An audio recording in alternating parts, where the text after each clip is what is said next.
So yeah, that's kind of how it all started in the rodent model, because that's usually the model of choice. Yes? How much does it cost for like the micro beads and seals or something?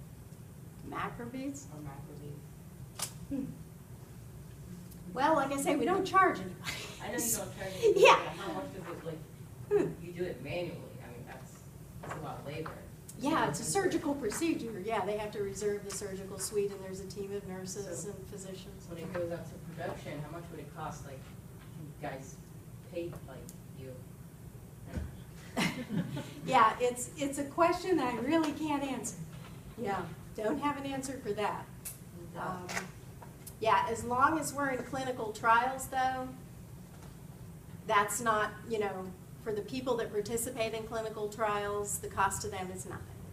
You know, the only thing they have to do is come back when, you know, at the specified frequency to have the testing so that we can get the data to include in our clinical trial results.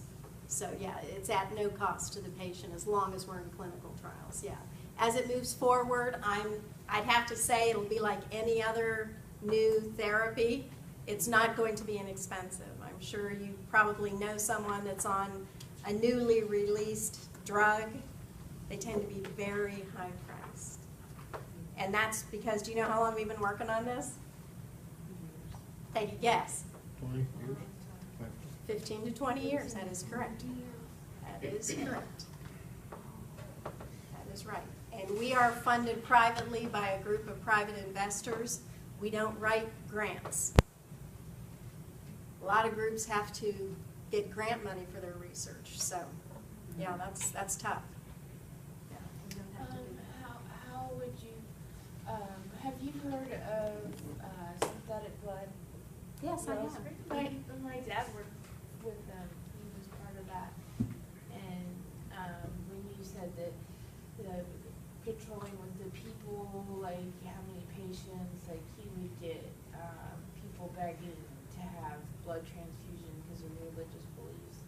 So I can see like there's so many aspects to it. But yeah, it's exciting what you guys do. It's so awesome. There's even a set of regulations involved when you get to the clinical trial patient. That's good clinical practices. So that's another set of federal regulations that comes into play. And our organization deals with that primarily, of course, up in Manhattan, and now they'll be dealing it with, you know, at Ohio State University as well. But yeah, that's another set of regulations that has to be addressed.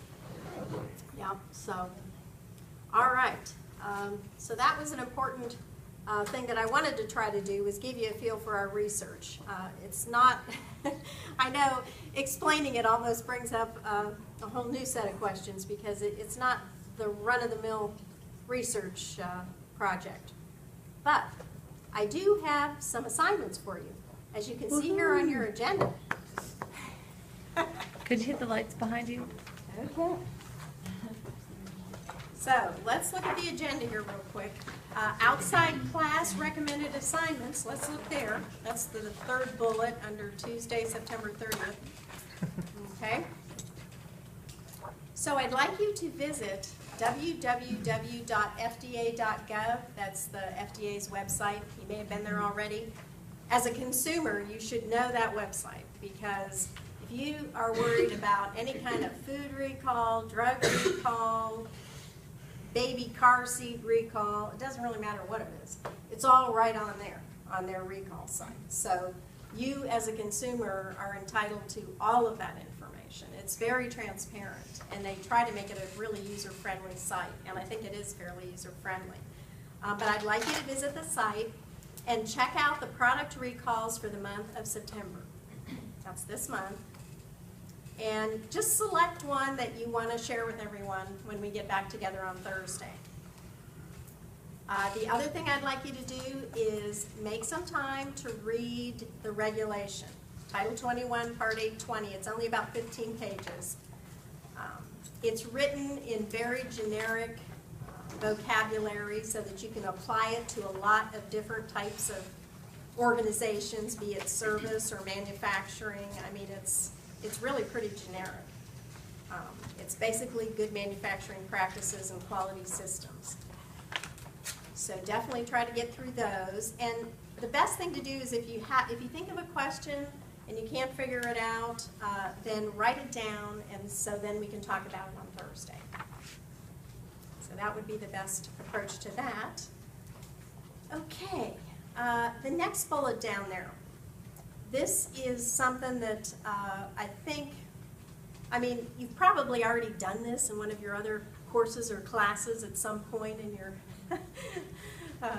academic life, but I always like to do it with adults, no matter what age, really, because I think, probably because I'm a microbiologist, but that's another story.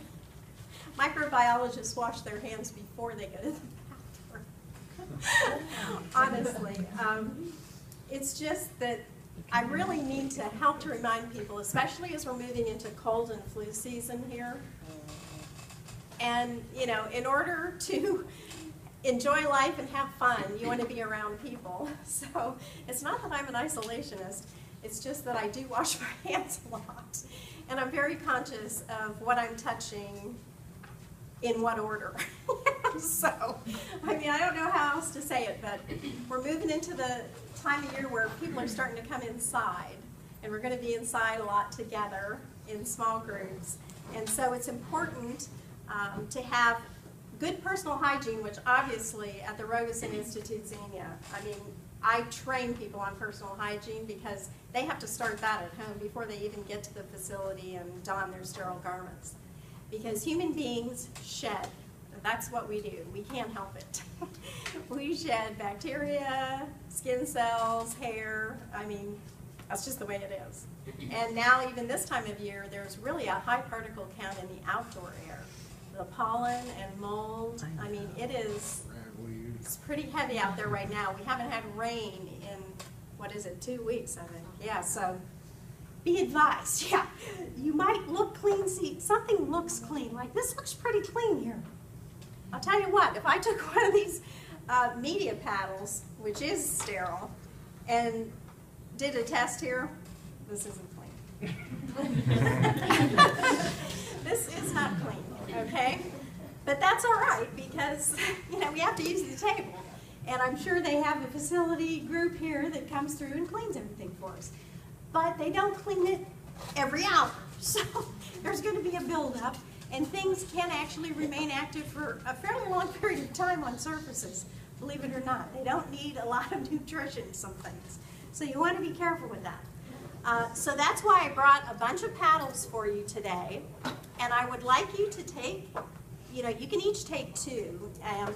The paddles, I'll show you how to use these. They're double-sided media paddles, and I will go ahead and take a sample with this one just to show you, but Get to the table. Double-sided media paddle, I will. That's exactly what I'm going to do. And it's on a hinge, okay? So it moves, so I can sample both sides. Okay, so I'll take one sample here, one sample here, and then I'll put it back in. Now, I didn't wear my gloves. Usually, if we're doing real sampling, obviously we're using gloves. And I did bring some gloves if you'd like to use gloves. But if you feel you can successfully handle the paddle without touching the auger part of it, you don't need to. So, express yourself. You want to make sure when you do take your sample, write it down. I brought markers here.